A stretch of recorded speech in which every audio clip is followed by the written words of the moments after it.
Hi നമസ്കാരം കൂട്ടുകാരെ. താഴെന്തവനയുടെ പുതിയൊരു എപ്പിസോഡിലേക്ക് ഏവർക്കും സ്വാഗതം.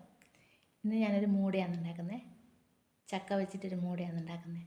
ചക്ക എപ്പം എന്നെല്ലാം പറയില്ലുണ്ട് എല്ലാവരും. നമ്മൾ അതിനെ മൂടാന്നാണ് പറയുന്നത്. അപ്പോൾ അത് ഉണ്ടാക്കുന്നത് എങ്ങനെയാണ് കണ്ടു നോക്കിയാലോ. പോകാം വീഡിയോയിലേക്ക്. ചക്ക മൂടക്ക് വേണ്ടി ചക്ക ഞാൻ റെഡിയാക്കി വെച്ചിട്ടുണ്ട്. ഇനിയിപ്പോൾ നമുക്ക് ഇതിനൊന്ന് കുഞ്ഞായി അരിഞ്ഞെടുത്തിട്ട് വരണം. ഇത് അരിഞ്ഞെടുക്കുന്നതിനോടൊപ്പം തന്നെ കുറച്ചും വെല്ലം ചിരകിയെടുക്കണം. അപ്പോൾ അരിഞ്ഞെടുത്തിട്ടുണ്ട്, വെല്ലം എടുത്ത് വെച്ചിട്ടുണ്ട്, 2 ഏലക്ക എടുത്ത് വെച്ചിട്ടുണ്ട്. പിന്നെ ഞാനൊരു ഗ്ലാസ് പച്ചരി കഴുകി വെച്ചിട്ടില്ലാന്ന്. ഇത് അരച്ചതിന് ശേഷം നമുക്ക് ഈ ചക്കയും വെല്ലം എല്ലാം കൂടിയിട്ട് ഇതിൻ്റെ ഒന്നിച്ചിട്ട് അരക്കണം. ആദ്യം നമുക്ക് ഈ പച്ചരി അരച്ചെടുക്കാം. ഇത് ഇന്നലെ ഞാൻ കുതിർത്ത് വെച്ചിട്ടുണ്ടായ അരിയാണ്. അപ്പോൾ ഞാൻ പച്ചരിയിലേക്ക് അതിനാവശ്യമായ കുറച്ച് ഉപ്പും കൂടി ചേർത്തു. എനിക്ക് ഇതൊന്ന് അരച്ചെടുക്കാം.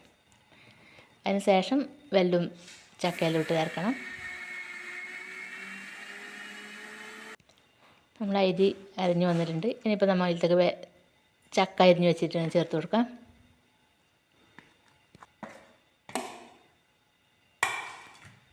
ചക്ക അരിഞ്ഞ് വന്നതിന് ശേഷം നമ്മൾ ചിരകി വെച്ച് വെല്ലവും കൂടി ഒന്ന് ഇട്ട് കൊടുക്കാം.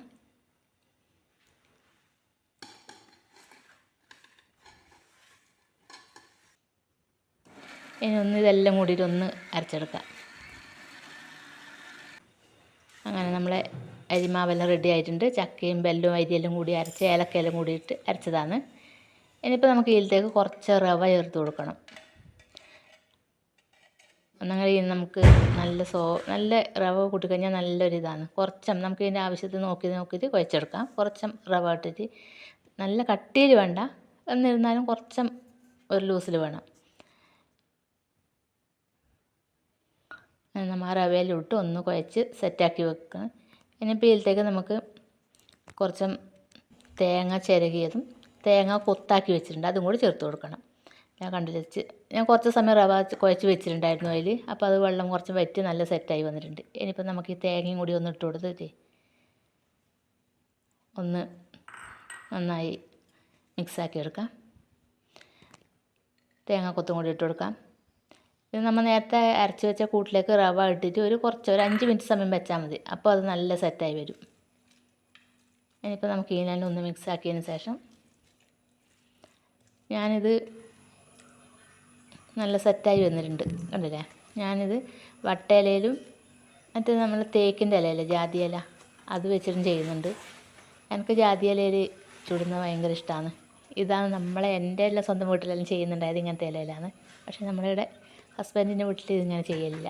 അപ്പോൾ അതുകൊണ്ട് അവർക്ക് കുറുക്കൂട്ടി ഇല വെച്ചിട്ട് ഞാൻ എടുക്കുന്നുണ്ട്. എനിക്കില്ല, ഞാൻ ജാതി ഇലയിൽ എടുക്കുന്നുണ്ട്. ഈ ജാതി ഇലയിൽ ചുട്ട് കഴിഞ്ഞാലുണ്ടല്ലോ ഈ അപ്പത്തിന് നല്ലൊരു കളറുണ്ടാകും. നല്ല ജാതി ഇലയുടെ കളറെല്ലാം കൂടിയിട്ട് നല്ലൊരു രസമാണ് അത് കാണാനും. അപ്പോൾ നമുക്കിതെല്ലാം കൂടി നമ്മുടെ ഇലയിലിട്ടിട്ടൊന്ന് മടക്കി എടുത്ത് വെക്കാം.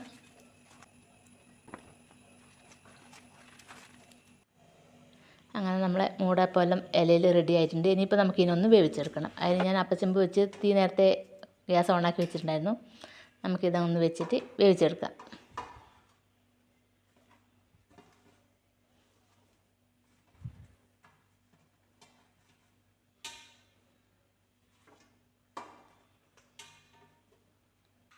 ഇതൊന്ന് അടച്ച് വെച്ച് വെന്ത് വരട്ടത്.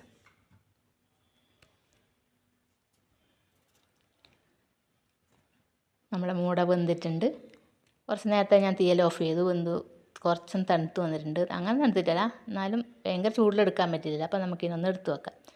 ജാതിച്ചപ്പിലയുടെ കളർ വേറെയും കുറുക്കുട്ടി ഇലയുടെ കളർ വേറെയും കണ്ടില്ലേ. അപ്പോൾ നമുക്ക് ജാതി ഇലയിലത്തെ ഒന്ന് എടുത്ത് നോക്കാം. അതിൻ്റെ കളർ ഉണ്ടോ, കണ്ടില്ലേ. നല്ല രസമല്ലേ കാണാനും രസം, തിന്നാനും ഒരു ടേസ്റ്റ് ഉണ്ട് കേട്ടോ. അപ്പോൾ നല്ല അടിപൊളി മൂടയായിട്ട് കിട്ടിയിട്ടുണ്ട്. അപ്പോൾ നമുക്ക് ഇലയെന്നെല്ലാം ഇതിനെ എടുത്ത് വെക്കാം. ഇത് കുറുക്കൂട്ടി ഇലയിലത്തെ അതിൻ്റെ കളർ ഉണ്ടല്ലേ, രണ്ടിനും വ്യത്യാസം. ഒന്നിന് നല്ല കളറുണ്ട്, ഒന്നിന് കളർ കുറവ്. അങ്ങനെ നമ്മളെ മൂടയെല്ലാം എടുത്ത് റെഡി ആയിട്ടുണ്ട്, കണ്ടില്ലേ. നല്ല അടിപൊളി മൂടയായിട്ടുണ്ട്. നല്ല ടേസ്റ്റും അതെ കേട്ടോ. ഇതിങ്ങനെ കഴിക്കാൻ വേണ്ടിയിട്ട് നമുക്ക് ഒന്നല്ലേ കഴിക്കാൻ പറ്റുള്ളൂ. അപ്പം ഞാൻ ഇതിൽ നിന്ന് പൊളിച്ചെടുത്ത് നോക്കട്ടെ. കണ്ടില്ലേ, തേങ്ങ കൊത്തല്ല ഉള്ളിൽ തേങ്ങ കൊത്തുകൊണ്ട് നമ്മൾ തേങ്ങ ചിരകിയത് ഇട്ടിട്ടുണ്ടല്ലോ. അപ്പോൾ എല്ലാവരും ഒന്നിങ്ങനെ ഉണ്ടാക്കി നോക്കിക്കോളൂ കേട്ടോ.